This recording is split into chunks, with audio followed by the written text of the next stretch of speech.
I am going to talk about the terrorism threat to Israel and the national threat to Israel from the surrounding countries in the Middle East. More than one prime minister of Israel has said, Israel is located in a bad neighborhood. And it's very true. Israel is unfortunately located in a bad neighborhood. But that is where our ancestral home is, has always been. It is the only place where Israel could have been rebuilt as a modern nation. Please come in, please take a seat. We have seats in the front. Rabbi, might it be possible for me to move the lectern a little closer to the group? Is that, can I, well, let me take the water. Is that good for you, Mo? I think he will swivel. Is it going to be okay for you? What would be perfect is that. Okay. All right. Thank you, Rabbi. I'd like to start off, if I may, in discussing the threats to Israel with a little review of the history of Israel's wars. So Israel's first national war, of course, was the War of Independence. It began as terrorist raids and border raids in late 1947. And then in May 1948, the British government, the British Mandate government, Britain having been given a mandate by the League of Nations to govern Palestine. That mandate came shortly after the end of World War I. The British government, at that time, a Labour government, decided that it just wanted to pull out. It wanted to wash its hands completely of its responsibilities in Palestine. The British military had maintained the peace to the best of its ability.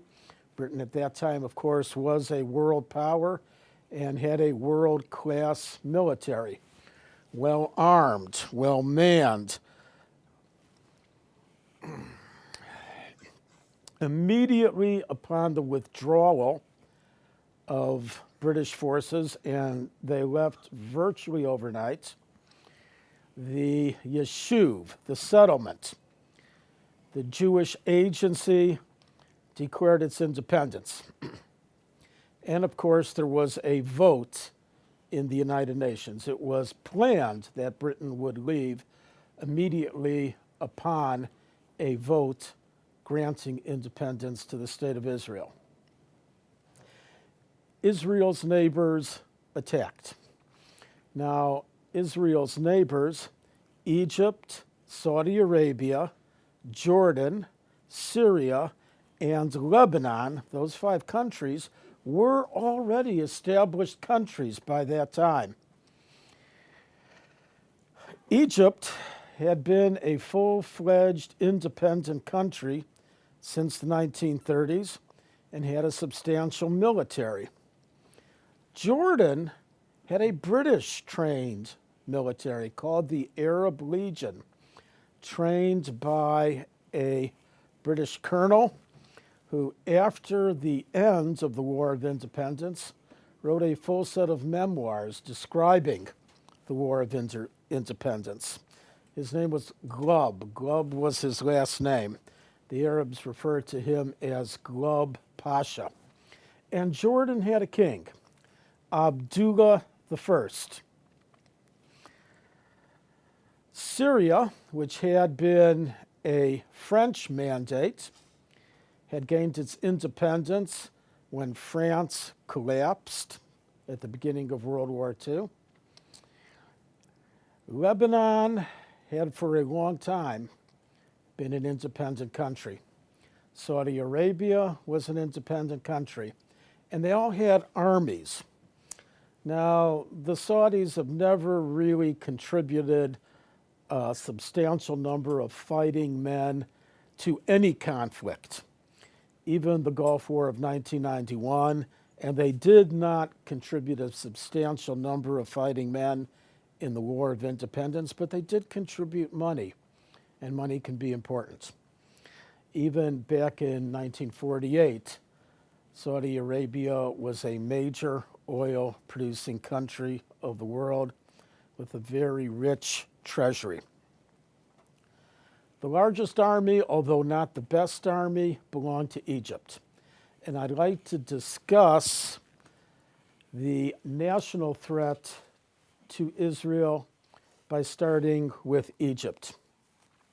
So the Egyptian army made it as far as Moshavim, perhaps 15 miles south of what was then the furthest suburb of Tel Aviv. They made it an equivalent distance to the south of Jerusalem, and then they stalled. Egypt was governed at that time by a king who was very corrupt, and his appointees to high levels in the Egyptian army were corrupt also.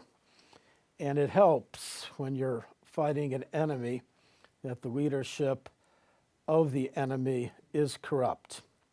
It has been estimated by multiple sources that of items that were designated for the Egyptian army in the War of 1948 that could be sold on the black market, at least 1/3 went to the black market. And then there was the war in 1956. Egypt had served as a base for many terrorist raids against Israel. The king of Egypt was deposed in the early 1950s by a group of military officers.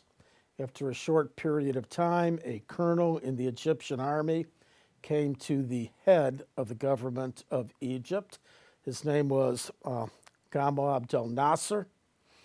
And Nasser viewed a conflict with Israel as politically advantageous for him. One, he wanted to be the leader of the Arab world. He wanted the Arab world to coalesce around him and around Egypt. There has always been something of a cultural conflict in the Arab world as to what is the center, the cultural center of the Arab world. Is it Cairo or is it Baghdad? That conflict even continues to a certain extent to this day when it comes to the cultural products, the movies, the music, the literature of the Arab world. And Nasser was an advocate of pan-Arabism. And he felt he could take advantage of the hostility through the Arab world, the defeat that they felt they had suffered in 1948, the presence of a non-Islamic government in the middle of the Arab world, which has always been a thorn in the Arab side. And so he moved a huge army, huge Egyptian army, well equipped by the standards of the day with Russian equipment, Russian jets, Russian tanks, right to the border of Israel, right to the border of Israel in the Negev desert. And then he closed a key waterway. Now, if you can imagine in your minds a map of Israel, you know that Israel has a coastline on the Mediterranean, a port at Haifa, and since the War of Independence, Israel has built two additional world-class ports at Ashdod and Ashkelon. They did not exist at that time, but there was the port at Haifa. Egypt had closed the Suez Canal to all Israeli shipping immediately after the War of Independence. The Suez Canal is not that far from Israel, across the Sinai Peninsula. It would be very convenient for Israeli shipping that wanted to trade with the Orient to passage through the Suez Canal, but that was never an option. never an option in all those years. So Israel developed a port and a town on the little piece of seacoast it has on the Gulf of Aqaba. In Israel, they call it the Gulf of Eilat. It's one of two fingers that comes off the Red Sea. And it was through that port at Eilat that Israel would trade with everything to the east. Asia, the subcontinent of Asia, the Orient, Oceania. And Israel wanted to increase its trade. A country like Israel needs trade. They need to import and they need to export. There is a strait at the southernmost tip of the Sinai Peninsula. The Gulf of Aqaba narrows. It's called the Strait of Tiran. And Gamal Abdel Nasser moved some of his tanks and some of his artillery pieces there, and he closed that strait. Now, by all standards, that is an act of war. How would the United States of America react if Cuba or some other country said all shipping through the Strait of Florida is now closed? We would not tolerate that for a minute, would we? So Israel was faced with a dilemma. They had the numerous terrorist raids from Egyptian territory. They had a huge Egyptian army building up on their southern border. And they had a flagrant act of war by all international standards being waved in their face. Now, at that very moment, the governments in Britain and France were watching the situation carefully. They had been thrown out of the Suez Canal. They had built the Suez Canal in the middle of the 19th century. They had operated it until Gamal Abdel Nasser nationalized it in the early 50s, and they resented the fact that it had been taken from them. And so they called Israeli representatives to Paris and London, primarily to Paris. And they said, this is an excellent opportunity for us. We should join together, the three of us, and we should attack Egypt. England and France will attack the Suez Canal directly. And while we are attacking the Suez Canal, you should move westward from the Negev Desert. And that's exactly what happened. Now, the United States of America, in the form of the Eisenhower administration, became very upset about this. They had not been consulted. America had not been consulted by its allies, Britain and France. We considered ourselves to be the leader of the Western world. We knew that there were all kinds of consequences that would play out in the Cold War. Russia absolutely wanted to have a hand in the Middle East. They had armed Egypt for that purpose. And Eisenhower gave an ultimatum to the British government or the French government. You pull out or you will deal with us, and you won't deal with us on friendly terms. That left Israel alone in the Sinai. The Sinai campaign of 1956 was very successful. Many of the men that would rise to prominent positions in the Israeli army and government, like Moshe Dayan and Ariel Sharon, were company and battalion commanders in the Sinai campaign of 1956.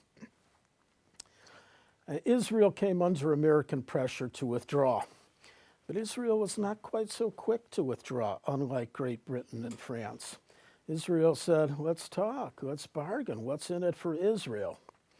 And there was an understanding that the United States of America, in turn, for an Israeli withdrawal, would bring pressure on Egypt, not to again pull its sword from its scabbard and threaten Israel.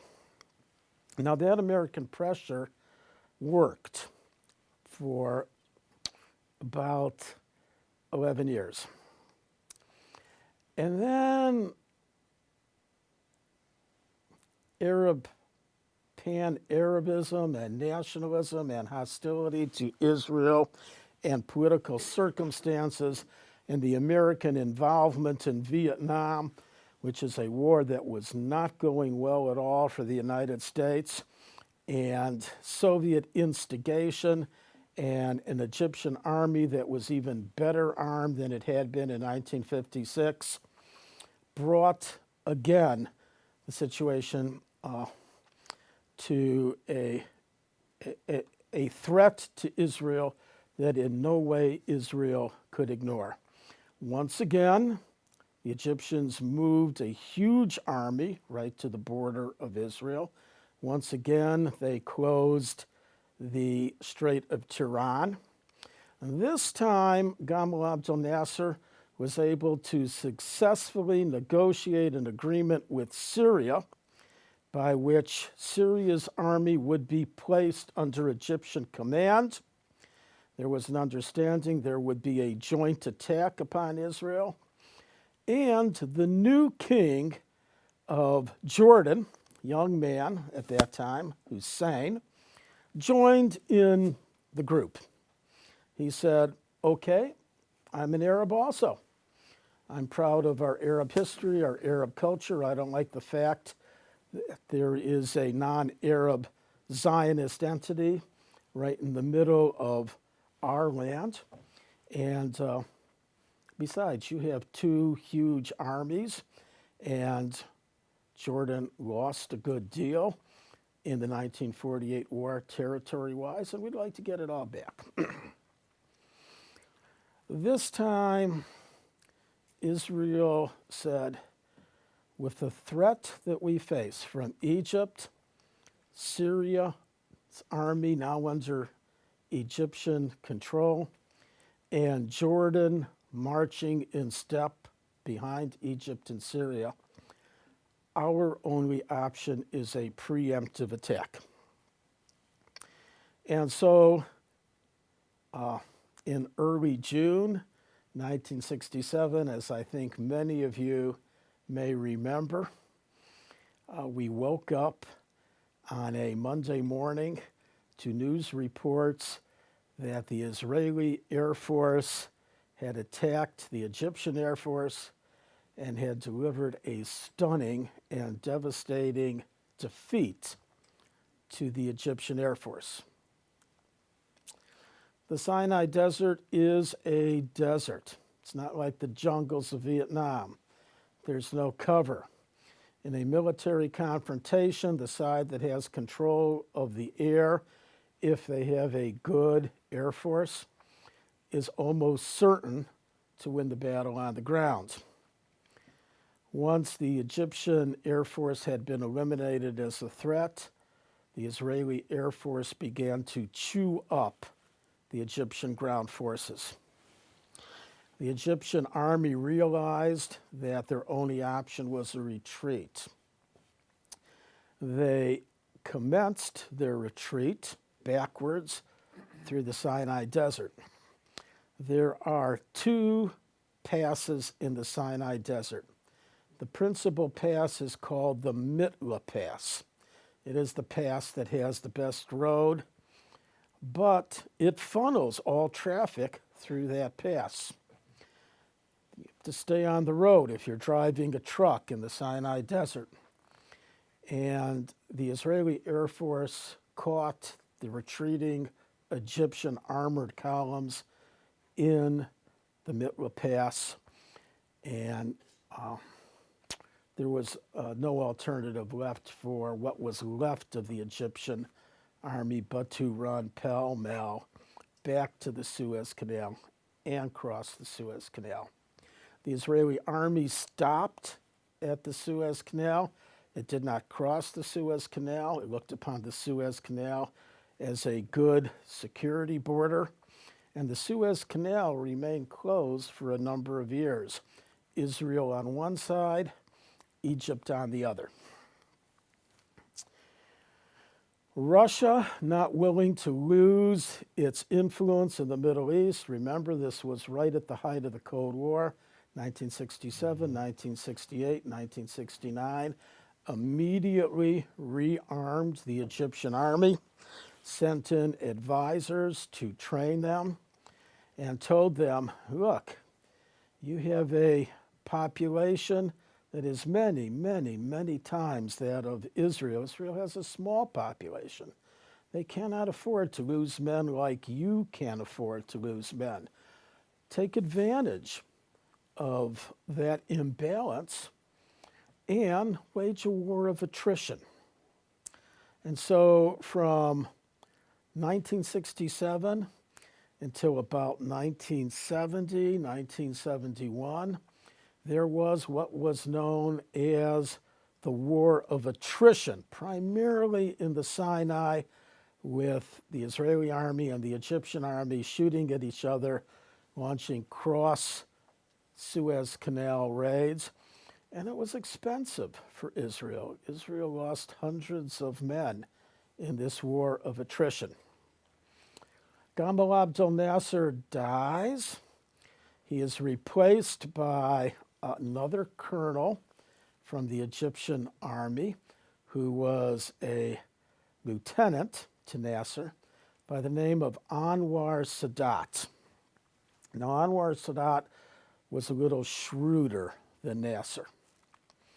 Anwar Sadat took a close look at the situation and he said, you know, we don't quite need to destroy Israel. In fact, we can't destroy Israel. But that doesn't mean we can't attack Israel, and there would be many advantages to attacking Israel. And once again, Egypt petitioned, requested, pressured, encouraged, and obtained an alliance with Syria. Hussein, who was older and wiser, stayed out of the alliance. He had been badly hurt in the Six-Day War, the War of June 1967. He lost all of his territory to the west of the Jordan River, to include the treasured old city of Jerusalem. He didn't want any part in another Arab misadventure. Sadat carefully planned his attack against Israel, sought Russian assistance, Russian training, Russian arms, and then at the critical moment, told the Russians to leave. He knew that if the Russians remained and they saw the Egyptian buildup for a Suez Canal crossing, that the Russians would pressure Egypt not to go to war. And Sadat wanted a war. He wanted a war because he knew that if he achieved any measure of success in the beginning of the war, it would restore Arab pride. Very important to the Arab psyche. Their sense of pride, of national pride, and on a person-to-person level of individual pride. I think all people have a sense of importance of self-pride and national pride, but it's elevated in the Arab world. And Sadat was shrewd enough to study facts and figures, to include the growing dependence of the Western world on foreign sources of oil, especially oil from Arab countries in the Persian Gulf. And Sadat sent his representatives to those Arab countries and said to them, listen, brother Arabs, support us in the next war against the Zionist entity. We don't need you to send armies. We don't need you to send soldiers, but we need you to use the oil weapon. Now, many of you who were around in 1973 remember that supplies of oil from the Persian Gulf were shut off as soon as the Yom Kippur War, the October War of 1973 began. And it was a very effective weapon. The Egyptian army had planned and prepared and practiced a Suez crossing. They attacked on Yom Kippur. They, for all practical purposes, caught the Israeli military by surprise, although there is good evidence to believe that Israel had at least 24 and perhaps 48 hours of a warning of the possibility of an Arab attack. And they achieved a measure of success. They successfully crossed the Suez Canal in numbers. They built the pontoon bridges. They overwhelmed the Israeli defenses in the western section of the Sinai desert. And then they stopped. Sadat had said, subsequent to the war, we were prepared to lose the war if necessary. Fortunately, he wasn't really prepared to win it. He wanted a measure of success against Israel, a successful crossing, some successful combat operations, and then he wanted to use the oil weapon to pressure the West, to in turn pressure Israel. Now, at the same time, the Syrians, beguiled by the Egyptian promise, and with their own substantial army, Russian equipped, Russian trained, attacked from the Golan Heights, which they had lost in 1967, and they achieved substantial success. Their tanks made it almost to the 1967 border of Israel before they in turn were stopped. And Israeli casualties were very heavy. At that time, Israel had a population of about 2.5 million Jews. And in the first few weeks of that war, that October War, they suffered 3,000 casualties. Now, I ask you to consider what that would mean if comparable percentage numbers were suffered by the United States of America.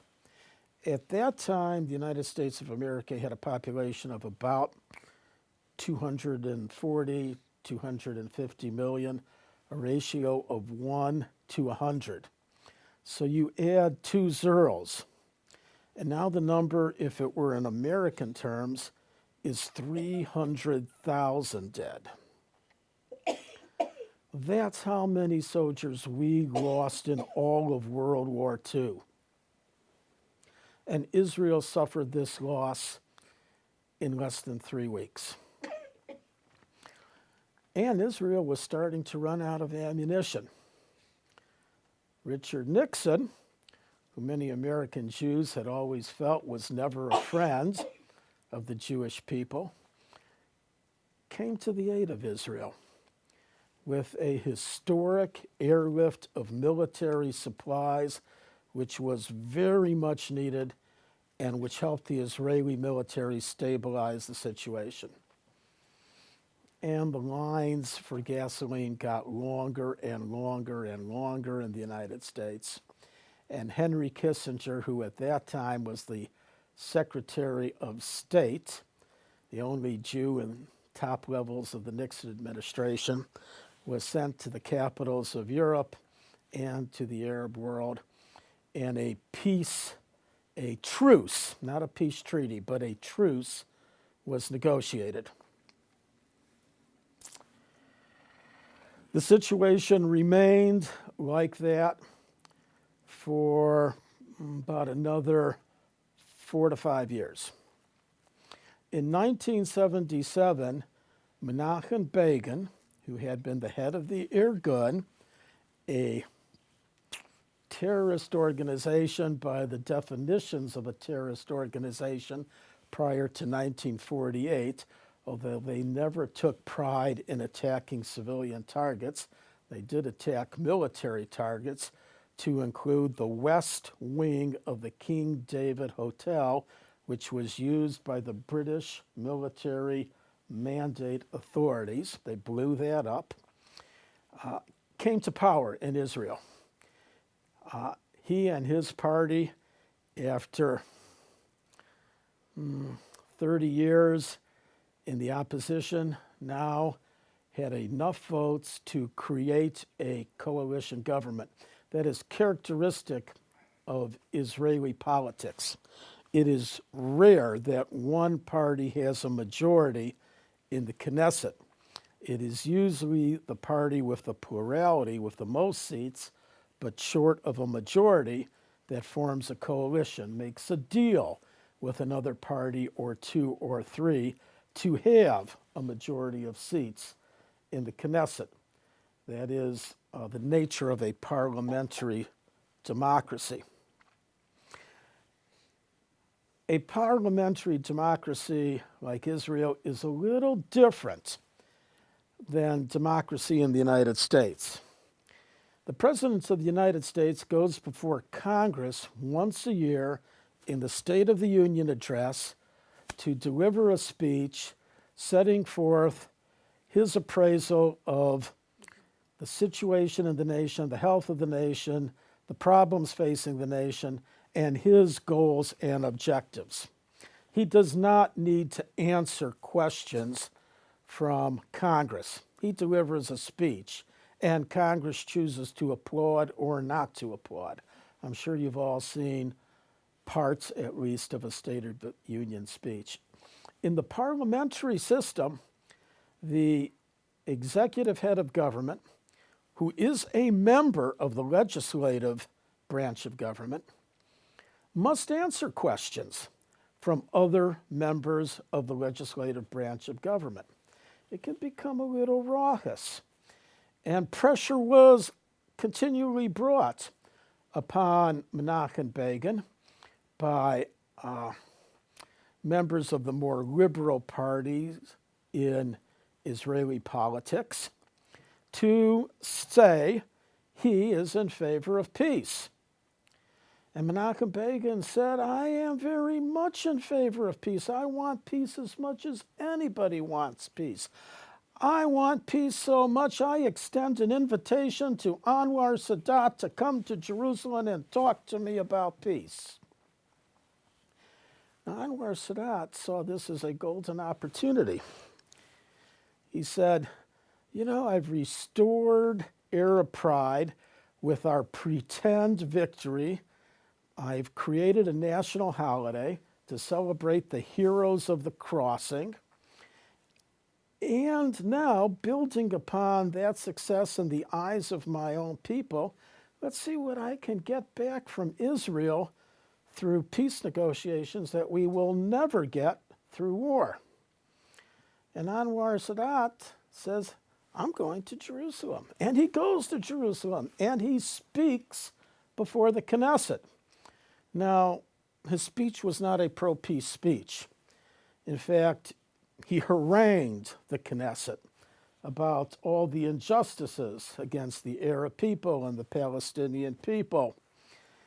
But the fact that he had gone to Jerusalem was seen as a great breakthrough. President of the time, Jimmy Carter, said this is a chance for American prestige to be elevated. He invites Begin and Anwar Sadat to the United States of America. You want to talk peace? I've got a very fine table in the woods at this resort that President Franklin Delano Roosevelt built in the mountains of Maryland. It's called Camp David. Well guarded. We'll have plenty of United States Marines to guard Camp David. It'll be secluded. You will be removed from the pressures of the media, and we will be able to negotiate out a peace.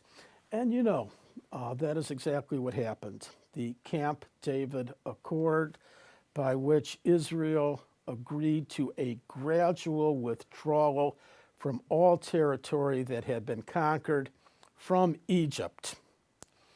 in the 1967 and 1973 war, in return for which Egypt would recognize Israel as a legitimate government, establish diplomatic relations, and sign a peace treaty.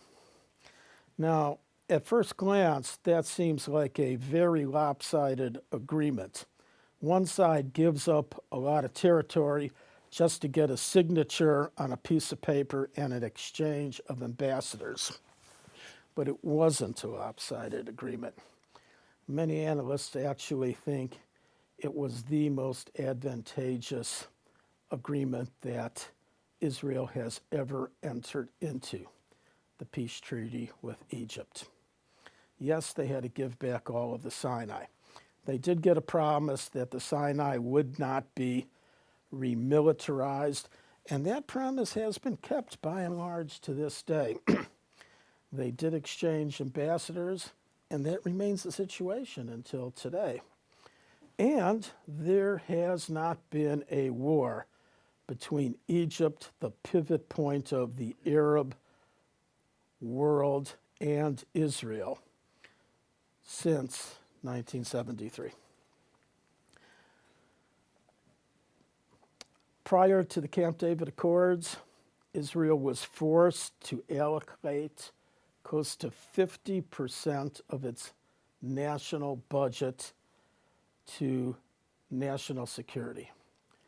That is an extraordinary burden upon any nation.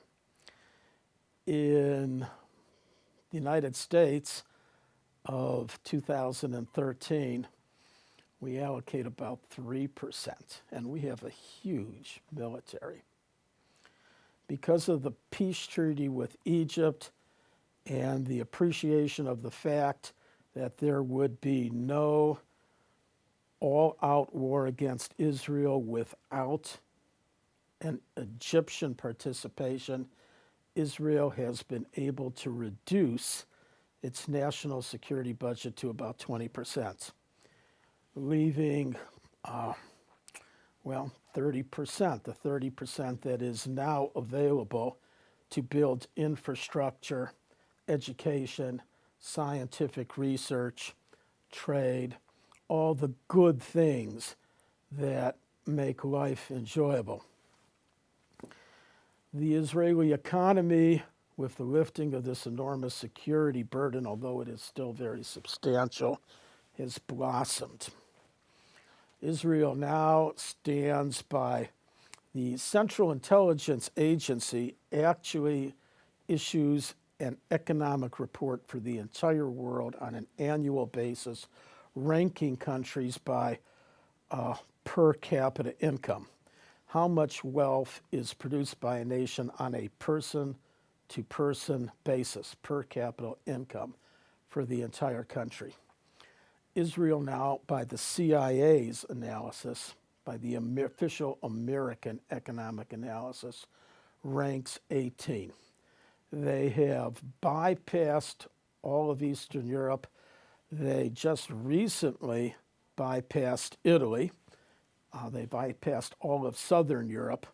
They are only behind the countries of Western Europe, Japan, Singapore, United States, Canada, Australia. They're not too far behind New Zealand. You don't really count countries of the Persian Gulf whose entire economy is based on the export of one product, being oil. But countries that actually have a diversified economy, by the CIA's estimate, on a per person, on a per capita basis, Israel ranks 18. That is an enormous achievement. That elevation of living standards, that technological growth, that capacity to develop and export. And much of it has come from the fact that Israel has not had to fight a major war since 1973. There is a saying in Israel, no war without Egypt, no peace without Syria. Now that brings me to Syria. Syria has never entered into any kind of peace negotiations with Israel, and the prospects that they will do so in the near future are very, very dim. They certainly won't do so if Bashar Assad, the current dictator of Syria, remains in power, and he may very well remain in power. He has a strong army. Much of that army remains loyal to him. He is achieving a measure of military success against the Free Syrian Rebellion. And he is ruthless. He is very, very ruthless. Jordan has entered into a peace agreement with Israel. Now, the circumstances by which Jordan entered into a peace agreement with Israel are very interesting. I'd like to go back in time to 1948. On a soldier-to-soldier basis, everyone who has studied the 1948 War of Independence agrees that of all the Arab armies, the only army that was really a good army was the Arab Legion of Jordan, British trained. And it gave the brand new nation of Israel a very hard time. The Palmach, the strike force of the brand new Israeli army, held a portion of the old city of Jerusalem, but they were thrown out by the Arab Legion. The road to Jerusalem was closed, reopened, closed, reopened. There was a critical fort known as the Latrun Fortress that was held by the Arab Legion. The Israeli forces were never able to successfully take it.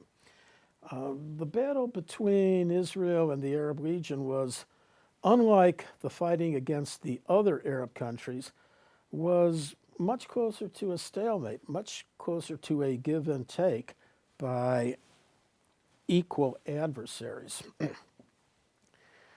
The king of Jordan at the time, Abdullah I, recognized that there would be much to gain for his country by establishing normalized relations with Israel. And he initiated the process. He was actually meeting with high-ranking Israeli officials, to include the foreign minister in David Ben-Gurion's early government, Golda Meir. They met in an air-conditioned limousine on the border between what was then Egypt and Jordan, now the West Bank. Abdullah was not too happy about the fact that he was talking to a woman, but he did talk to Golda Meir. And then in 1951, on what we refer to as the Temple Mount, by the Al-Aqsa Mosque. For those of you who have been to Jerusalem, that is the gray dome, not the gold dome. The gold dome is the Dome of the Rock. That's not a mosque. But immediately to the south, there is a mosque, very beautiful mosque, the Al-Aqsa Mosque. Abdullah I went to pray with his young grandson in tow, and he was assassinated by his own people for the correctly rumored belief that he was starting to talk and negotiate with Israel. I think his grandson, who would become King Hussein I, was 11 years old at the time. The father had mental problems. He was never in the picture. Abdullah knew that, and he was grooming his grandson, Hussein, to be king. Hussein became king. There was, of course, a regency until Hussein could come of age. Hussein was trained at Sandhurst, the British Military Academy.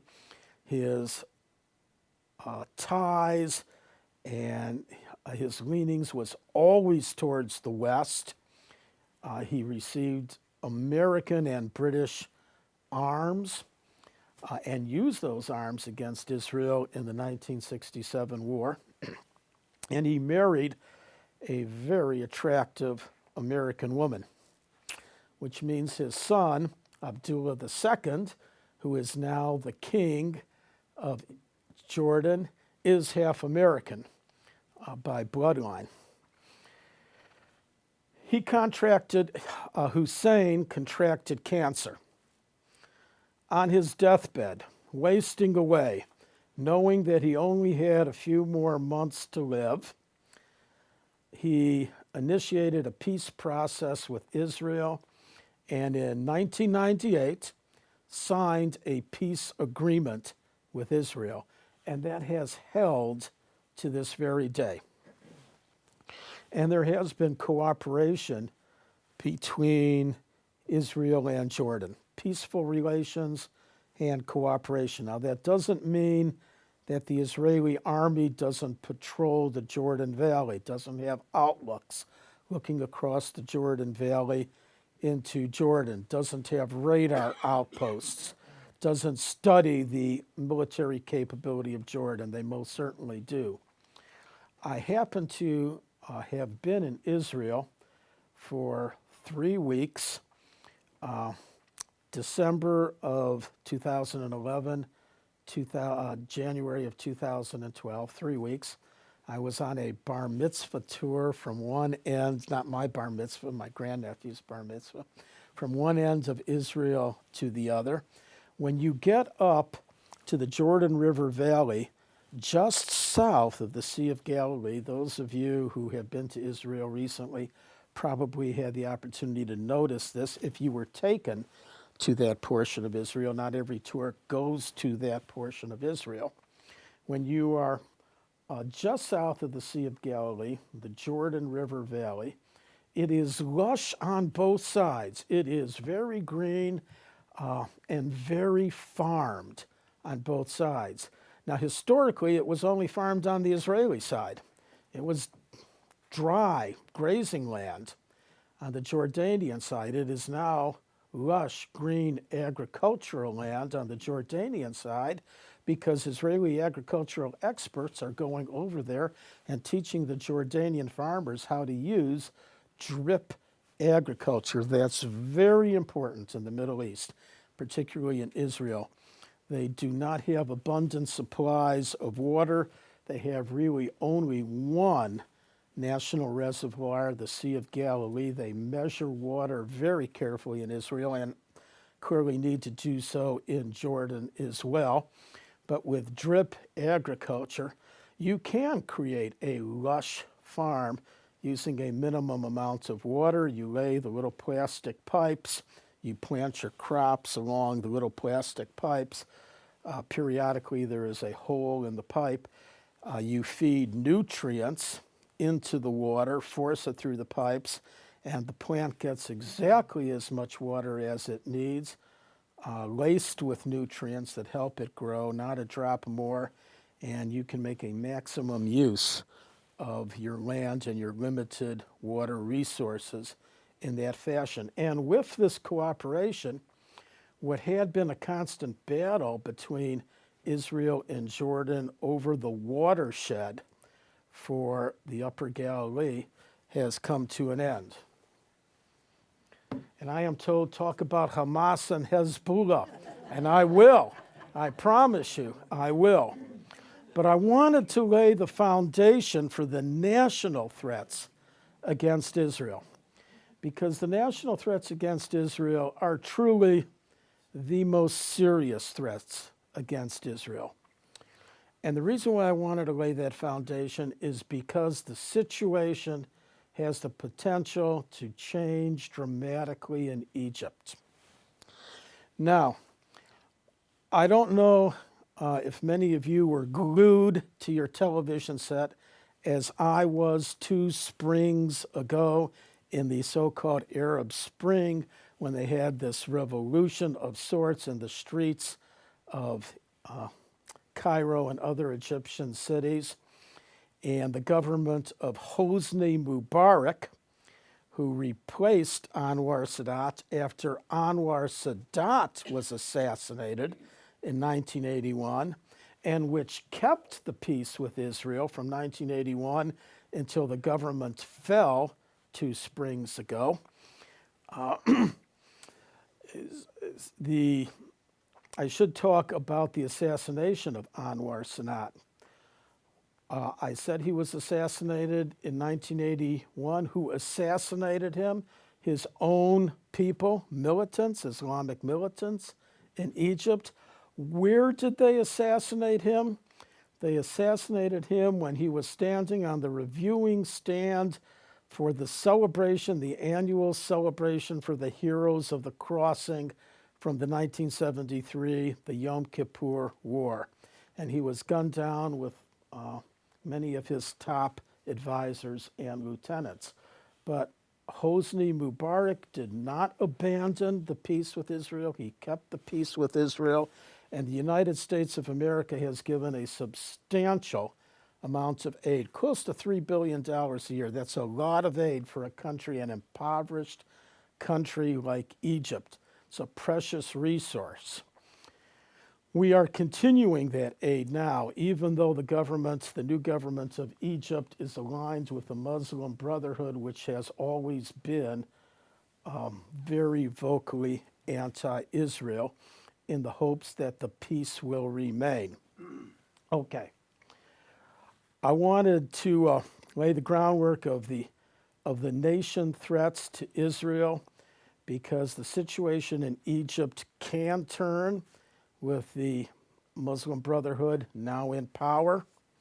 They may decide that the advantages of a war with Israel, of a belligerence with Israel, outweigh the advantages of American aid and maintaining the peace, in which case we could once again see Israel faced with a type of coalition against it that it faced in 48, 56, 67, and 73.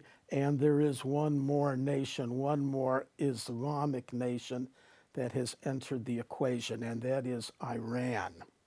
The hostility is fierce, but they are still very proud Muslims, and they are very, very anti-Israel.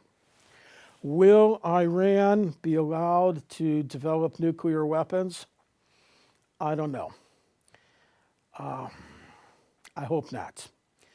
Those of you who follow current events probably heard or took note of the fact that before dawn Sunday morning, Middle East time, Israel launched an airstrike against a reinforced concrete bunker in Syria.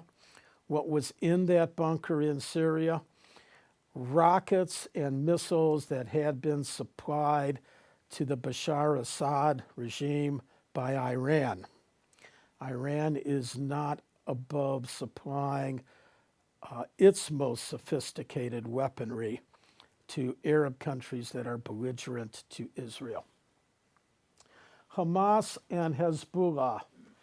Oh, there's one more thing I want to talk to you about concerning the situation in countries like Egypt. How many of you have heard the name Lara Logan? Lara Logan. Yes, Lara Logan. Lara Logan. Who is Lara Logan? She is the chief foreign correspondent for CBS News. She is a South African woman. She was sent by CBS News with a camera crew and a sound crew to Egypt during the Arab Spring. She was right there in that square when they were having the big celebration. She thought it was a festivity. Everybody was happy. Everybody was cheering, fireworks, and is the nature of the Arab world, shooting guns into the sky, big super celebration. And then, while surrounded by the mob, by the crowd, the power to the camera lights was pulled or cut, and the mob descended upon her. Someone shouted, "She is an Israeli, she is a Jew," and the mob, which was all men, they don't let that many women wander the streets in Egypt, attacked her. Now, if you want to look further into this, it took her a while to recover, but after she recovered physically, and I guess to a certain extent emotionally as well, psychologically as well, although you don't easily recover from a situation like that. She agreed to be interviewed by 60 Minutes. And if you type in her name in Google, Lara Logan, you will come up with a video recording of the 60-minute interview. It's about 20 minutes long. Go into complete detail of what happened to her. They actually have some footage that was preserved by the camera crew. She describes the attack upon her in great detail. She is very lucky to be alive. She is probably only alive because some Egyptian women who happened to be nearby came to her rescue and took her in their arms and shielded her with their bodies. And then eventually soldiers from the Egyptian army wandered all over and restored the situation. Although it is impossible for me to believe they could not have restored order shortly after the attack commenced if they wanted to. The Egyptian army was standing idle on all sides of the square while the celebrations took place. The fact that the hostility of the crowd was so intense, so fierce, is a reflection of the sentiment, the attitudes that still exist in the Arab world towards Israel, and I suppose towards the Jewish people as well. CBS 60 Minutes, the program, the principal program of CBS News commentary, made the statement that when someone in the crowd shouted, "She is an Israeli, she is a Jew," it was like a match to gasoline. Keep that in mind. The peace between Egypt and Israel is very precarious because in their hearts, the Egyptian people can be easily inflamed against Israel. Okay, and at this point, I will turn to Hamas and Hezbollah. Let me start with Hezbollah. Where does the name Hezbollah come from? In Arabic, Hezbollah means party of God, party of Allah. It is Shiite. It is affiliated with that branch of Islam that is predominant from Iran eastward, although there are many Shiites that live west of the Iranian border. And those of you who followed the situation in Iraq during our occupation know that there can be vicious and very bloody sectarian violence between Sunnis and Shiites if given the opportunity to go at each other.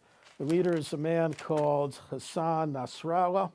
Most of their financial support for Hezbollah comes from Iran, although they do draw financial support from Shiite Muslims throughout the world. The Arab world has a diaspora, just as we had and have a diaspora.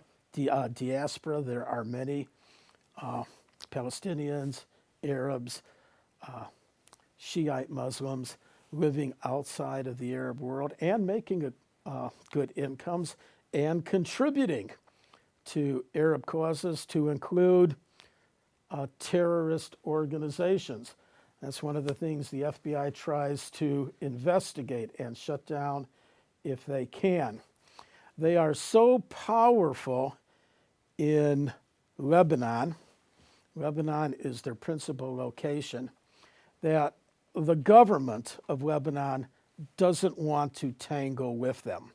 Now, in 2006, in July 2006, Hezbollah, the terrorist organization with thousands of Iranian-made and homemade rockets, modeled after the Soviet Katyusha rockets, launched a rocket attack on Israel. About 165 Israelis died from that rocket attack, which followed for about the next 35 days. Israel, of course, retaliated.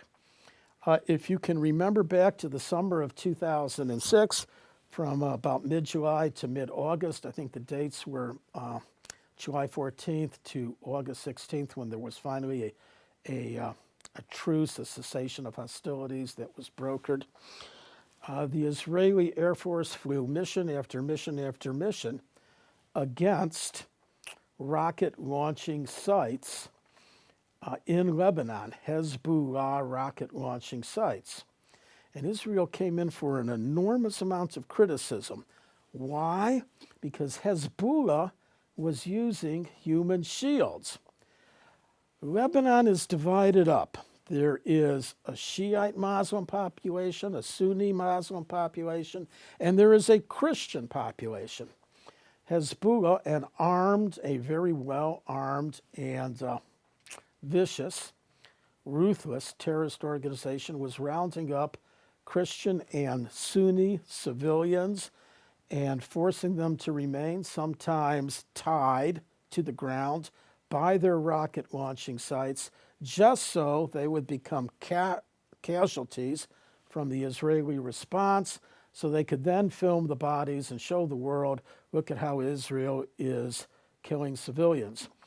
And if you remember back, the criticism of Israel turned to a disproportional response.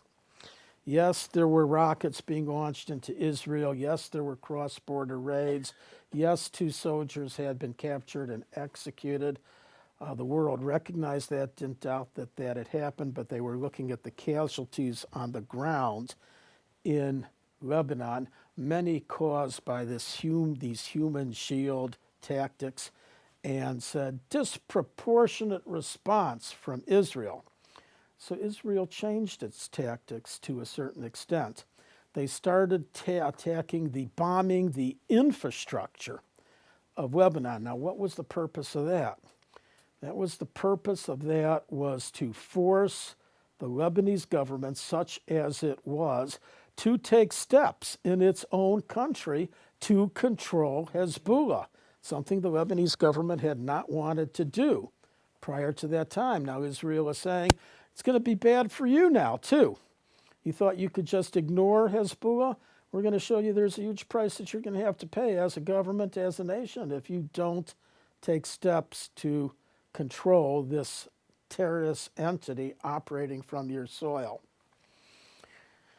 There was a brokered cessation to hostilities, some measure of time passed. The government of Israel obtained funding and arms, and in 2008, the government of Lebanon received funding and arms, and in 2008, the government of Lebanon did try to disarm Hezbollah.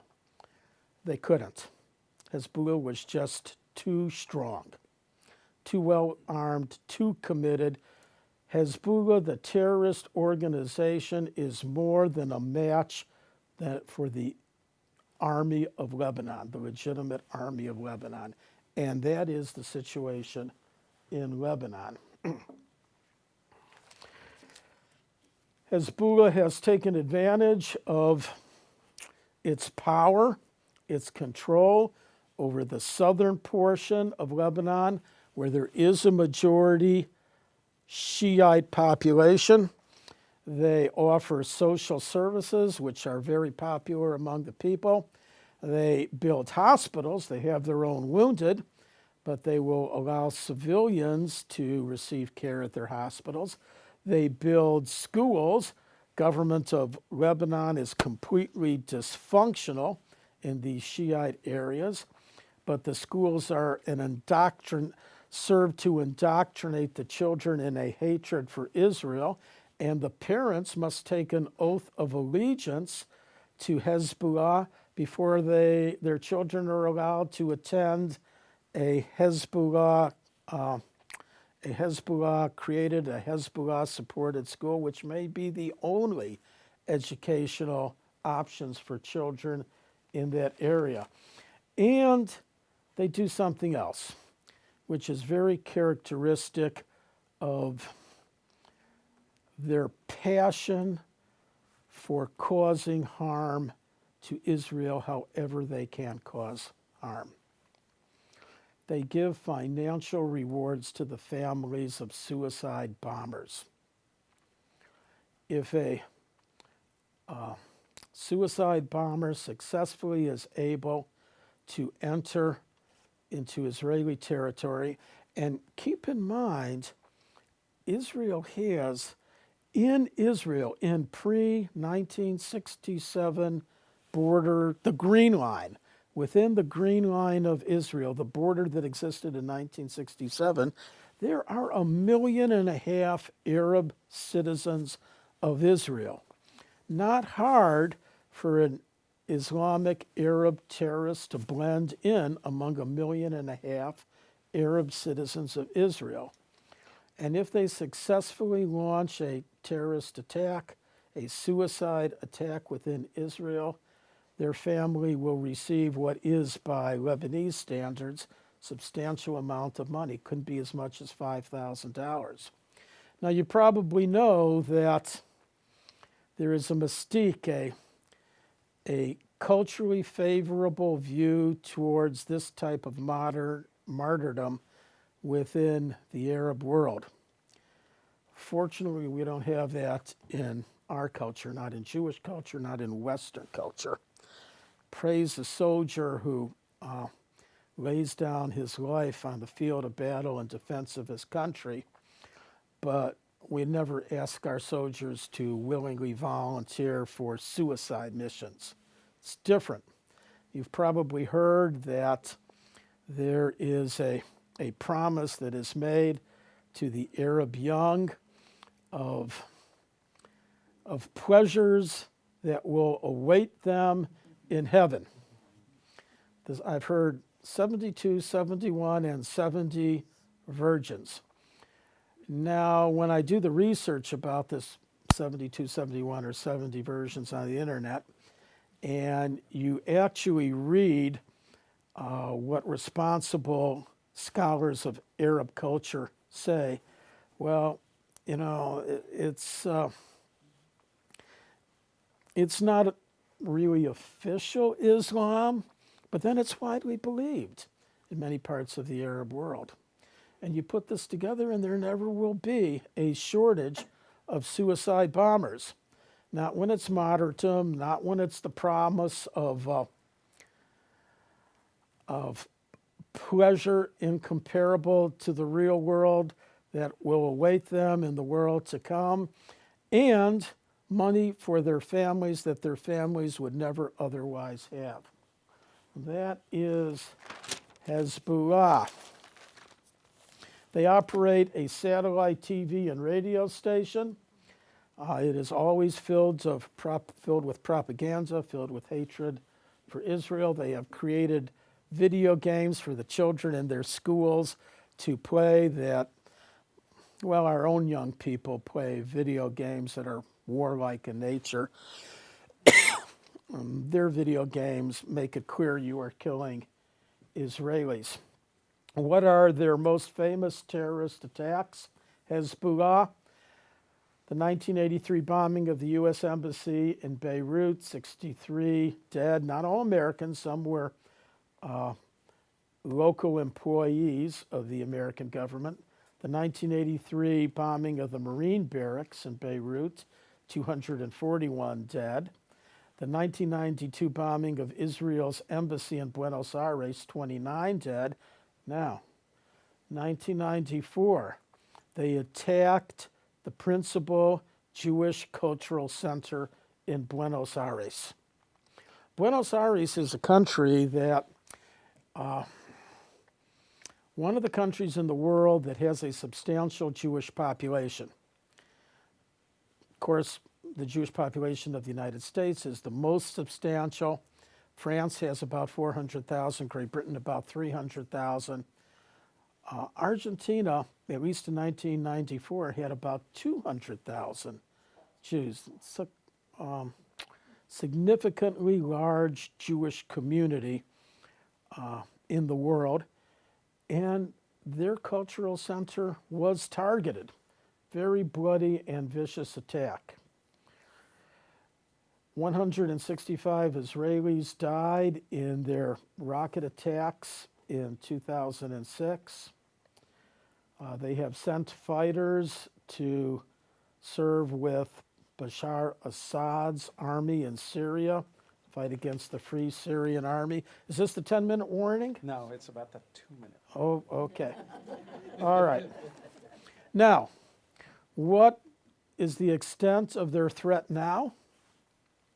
In 2010, our Secretary of Defense, Robert Gates, a holdover from the Bush administration, kept in office by the current president, went on record to say that the current American assessment is that Hezbollah has at least 50,000 rockets. And they have missiles, mostly built in Iran with North Korean assistance, technological assistance. And who did the North Koreans get their technological assistance from? They received it from China. China, in turn, from the Soviet Union in the days when there was an alliance between the Soviet Union and China. These are Scud missiles. These are modern-day versions of Scud missiles built in Iran. Every square mile of Israel can be reached, can fall under bombardment.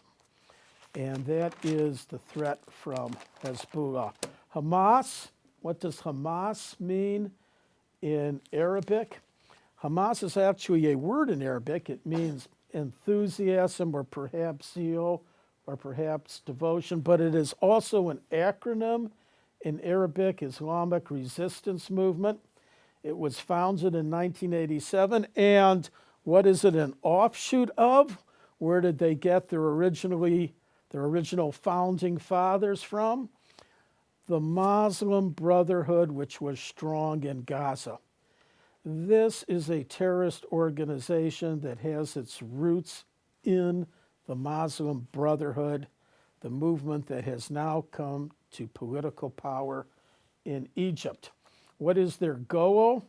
To eliminate Israel and establish an Islamic state in the lands of Israel, the West Bank, and Gaza. Now, they have an important political objective that they always insist upon. They insist upon the right of return of the Palestinian people to the lands of Egypt. I already told you there's 1.5 million Arab citizens. I'm sorry? Excuse me, I apologize. To the land of Israel. The right of return of the Palestinian people to the land of Israel. And I've already told you there's about 1.5 million Arabs living in with Israeli citizenship within the nation of Israel as it existed, the borders prior to the Six-Day War of June 1967. Not on the West Bank, but in Israel proper. About 5.5 million Jews. There's at least 1.5 million Arabs in the Gaza Strip, about another 2 million on the West Bank, perhaps 2 to 3 million in the Palestinian diaspora. What would happen to the state of Israel as a democracy if they were to return with citizenship? Well, the answer is clear. There would not be a Jewish state in the lands of Israel. It would not happen. It would not be there. They were the principal force behind the suicide bombings in Israel that occurred in the Second Intifada, which began in the year 2000, devastating to Israel. About 1,100 people died in Israel during those suicide bombings of the Second Intifada. Now, not all were Israelis. Not all were Israeli Jews. There were tourists who died in those bombings. There were citizens of other countries who were residents of Israel. And there were Arabs who were killed in those suicide bombings. Hamas is not at all reluctant to shed Arab blood. in fact, best estimates are they have executed hundreds of Palestinians in Gaza now that they control Gaza, whom they believe to have cooperated with Israel prior to the Israeli withdrawal from Gaza in 2008. That is the nature of Hamas as a terrorist organization. I want to talk for just 2 minutes, and then I will quit. Just 2 minutes about the third remaining terrorist organization, which is somewhat dormant, somewhat in remission now, and that is Fatah.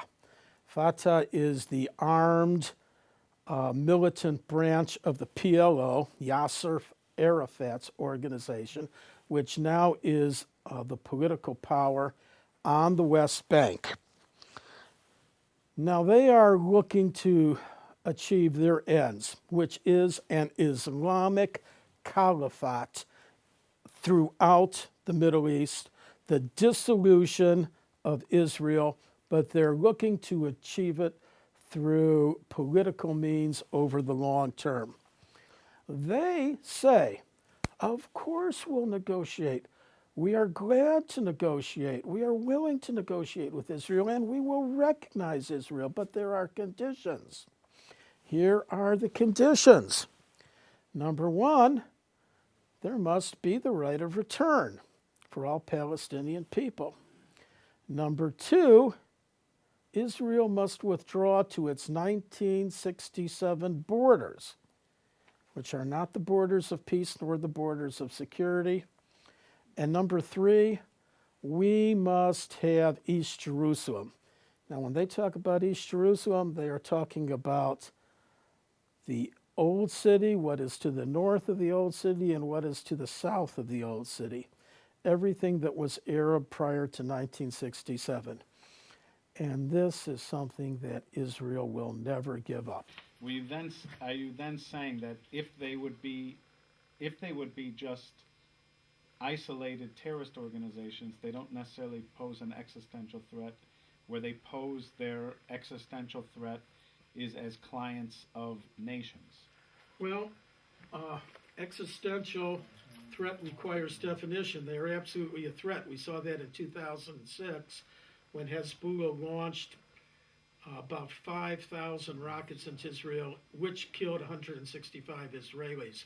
And Hamas has been launching rockets too. They're not really that accurate, but you know, if you launch enough of them, you're bound to hit. You're bound to kill some people.